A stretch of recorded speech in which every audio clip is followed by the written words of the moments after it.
जय श्री राधे कृष्णा। देवशयनी एकादशी की आप सभी को हार्दिक शुभकामनाएं। देवशयनी एकादशी जो कि आषाढ़ माह के शुक्ल पक्ष में मनाई जाती है। आज के दिन हम देवशयनी एकादशी व्रत कथा का श्रवण करेंगे जो श्री कृष्ण द्वारा महाराज युधिष्ठिर को सुनाई गई थी।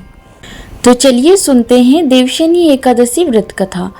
प्राचीन समय में पृथ्वी पर सूर्यवंश के अत्यंत पराक्रमी और धर्मनिष्ठ राजा मानधाता राज्य करते थे। उनके राज्य में समस्त प्रजा अत्यंत सुखी, संपन्न और धर्मपरायण थी। राजा द्वारा जो कर लिया जाता था वह भी नैतिकता के मूल्य पर आधारित था और इसी कारण से संपूर्ण राज्य किसी भी प्राकृतिक आपदाओं और अवरोधों के बिना सुखपूर्वक समृद्धि से छलक रहा था।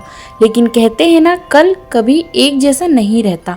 राजा के जीवन में भी एक समय ऐसा ही परिवर्तन आया जब उनकी नैतिकता और प्रजा वात्सल्यता पर प्रश्न उठ खड़ा हुआ तथा 3 वर्षों तक राजा मानधाता के राज्य में वर्षा की एक बूंद भी नहीं गिरी और परिणाम स्वरूप संपूर्ण राज्यकाल की आंधी से ग्रस्त हो गया। अब स्वाभाविक था कि ऐसे समय में राज्य में अन्न और फल फूल का एक दाना भी कहाँ से होता। ऐसी स्थिति इस राज्य की प्रजा ने पहली बार अनुभव की थी और ऐसे समय में प्रजा का तो एक ही आसरा स्थान होता है और वह है राजा। इसलिए सभी प्रजा त्राही त्राही पुकारती हुई राजा मानधाता के राजमहल के द्वार पर पहुंच गई। राजा से प्रार्थना करते हुए प्रजाजन कहने लगे, राजन, आप हमारे स्वामी हैं। आपने सदैव हमारे हित के लिए विचार किया है। कृपया वर्षा और अन्न के अभाव की इस विषम स्थिति में भी हमारी रक्षा करें। हम आपकी शरण में आए हैं। राजा प्रजा की प्रार्थना सुनकर राजा ने कहा, शास्त्रों में वर्णित है कि यदि कोई राजा अधर्म का अनुसरण करता है तो उसका दंड उसकी प्रजा को भुगतना पड़ता है। मैं अपने भूत और वर्तमान पर गहन चिंतन कर रहा हूँ, लेकिन मुझे अपना ऐसा कोई पाप कर्म नहीं दिख रहा है। फिर भी प्रजा के हित में मैं स्थिति का निवारण अवश्य करूंगा। इस प्रकार अपने मन में कुछ निर्णय करके राजा अपनी सेना और मंत्रियों के साथ वन की ओर निकल पड़े। जंगल में अनेक ऋषि मुनियों के आश्रम में होते हुए अंततः राजा मानधाता महान तपस्वी ऋषि अंगिरा के आश्रम में जा पहुंचे। ध्यानमग्न ऋषि के चारों ओर दिव्यता का प्रकाश पुंज फैला हुआ था।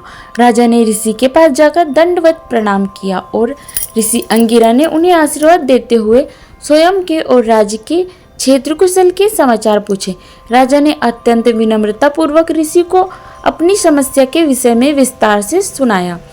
राजा की इस विषम स्थिति को देखकर ऋषि अंगिरा ने कहा, राजन, वर्तमान सतयुग का समय धर्म के 4 स्तंभों पर स्थापित है। इस युग में मात्र द्विज ब्राह्मण को ही वैदिक तपस्या करने की अनुमति दी जाती है, लेकिन आपके राज्य में एक शूद्र है जो इस समय घोर तपस्या में संलग्न है। उसके इस आचरण के कारण ही तुम्हारे राज्य में वर्षा नहीं हो रही है।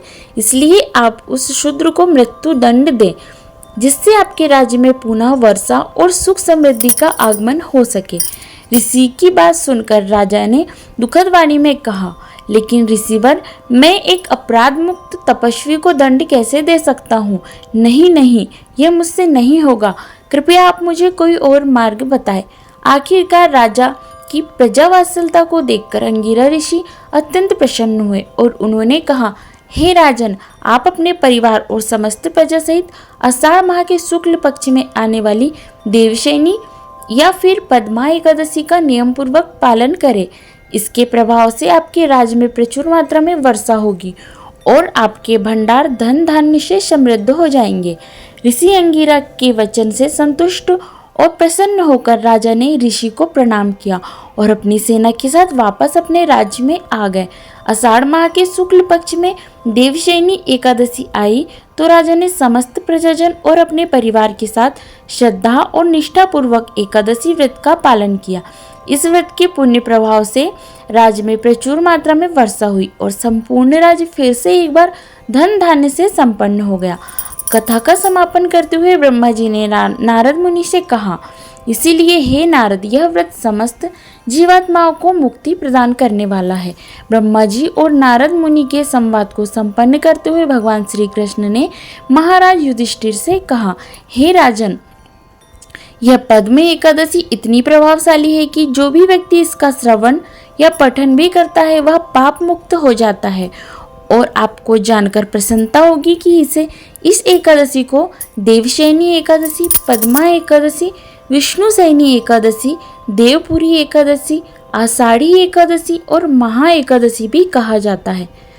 अब आप सोच रहे होंगे कि ऐसा क्यों, तो इसका कारण भविष्य उत्तर पुराण में बताते हुए कहा गया है कि इस एकादशी के दिन से भगवान विष्णु अन्य देवताओं के साथ 4 मास के लिए योग निद्रा में चले जाते हैं। जी हाँ, इसी दिन से चतुर्मास का प्रारंभ होता है और इसीलिए इन दोनों में कोई मांगलिक कार्य इत्यादि और देवता की आहुति नहीं दी जाती। यह तो हुआ शास्त्र आधारित कारण, लेकिन इस चतुर्मास के लिए विशेष प्रावधान किए गए हैं।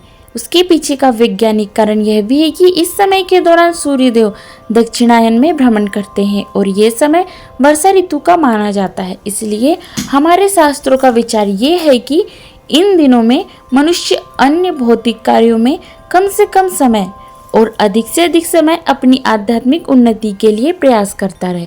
और आप जानते ही होंगे कि प्राचीन समय में सन्यासी और तपस्वी इन 4 मास के दौरान किसी भी स्थान पर भ्रमण नहीं करते थे और केवल एक स्थान पर रहकर अधिक से अधिक हरि कथा और हरि कीर्तन करते थे। इसलिए यदि आप भी अपनी भक्ति में प्रगति करना चाहते हैं तो यह समय आपके लिए सर्वोत्तम है। तो यह थी देवशयनी एकादशी की व्रत कथा। आशा करती हूँ कि आपको यह कथा पसंद आई होगी। यदि आपको वीडियो पसंद आए तो लाइक कीजिएगा, शेयर कीजिएगा और हमारे चैनल को सब्सक्राइब कीजिएगा और बेल आइकन पर ज़रूर प्रेस कीजिएगा।